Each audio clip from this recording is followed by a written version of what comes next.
அனைவருக்கும் வணக்கம். கருவேப்பிலை சிக்கன் எப்படி செய்கிறதுன்னு பார்க்கலாம். சிக்கன் 400 கிராம் அளவு எடுத்துருக்கேன். எலும்பு இல்லாத சிக்கனாக எடுத்துருக்கேன். நீங்கள் எது வேணாலும் எடுத்துக்கலாம்.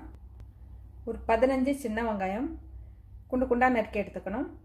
ஒரு 6 பச்சை மிளகாய், பெரிய தக்காளி 1. தாளிக்க கருவேப்பிலை கொஞ்சம். கடாய் வச்சுட்டு கொஞ்சமாக நல்லெண்ணெய், 1 டீஸ்பூன் மிளகு, 2 டீஸ்பூன் சீரகம், ஒரு 6-7 பல் பூண்டு, துண்டு இஞ்சி,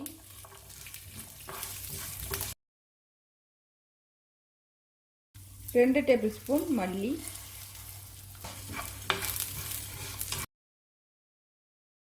காரத்துக்கு தகுந்த மாதிரி காஞ்ச மிளகாய்.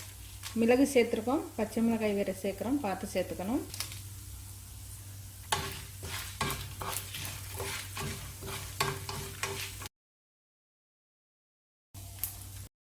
ஒரு 10 கொத்து அளவு கருவேப்பிலையை சேர்த்துக்கிறேன்.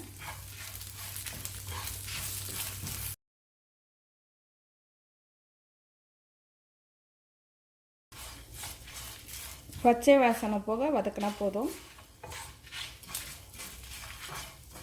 அடுப்பா பண்ணிடுறேன். இது தனியாக ஆறுனதுக்கப்புறம் பொடியாக வேணாலும் இடித்து எடுத்துக்கலாம், தண்ணி சேர்த்தும் அரைச்சி எடுத்துக்கலாம்.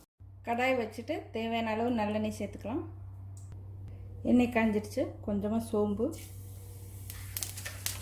பட்டை, இலை, வாசனை சோம்பெல்லாம் சேர்த்துக்கலாம். பச்சை மிளகாய், வெங்காயம் சேர்த்துக்கலாம்.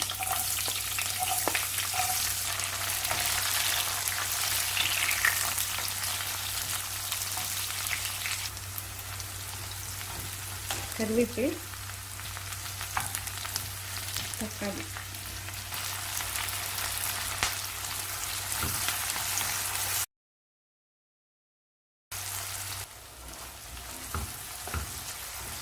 சிக்கனை சேர்த்து வதக்கிக்கலாம்.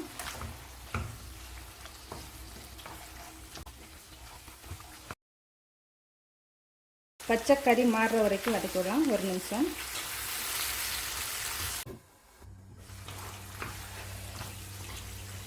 இப்போ மசாலாவை சேர்த்து வதக்கலாம். கொஞ்சமாக மஞ்சள் தூள்,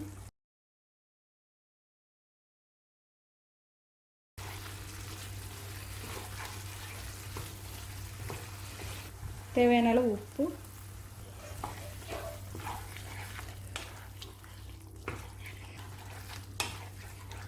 மிக்சியை கழுவி சேர்த்துக்கிறேன்.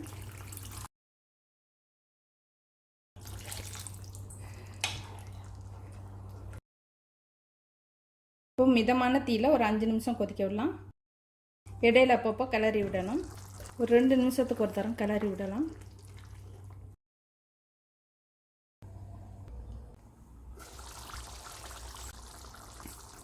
இது நல்லா கொதிச்சு எண்ணெயில் பிரிஞ்சு வந்துடுச்சு. அடுப்பா பண்ணிடுறேன்.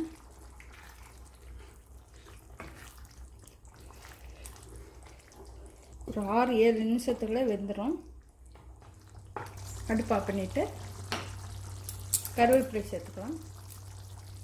பொடியாக கட் பண்ணிவிட்டு சேர்த்துக்கிறேன். 1/2 டீஸ்பூன் அளவு நெய். இந்த கருவேப்பிலைக்கு இந்த நெய் சேர்த்தோம்னா நல்லா வாசமாக இருக்கும்.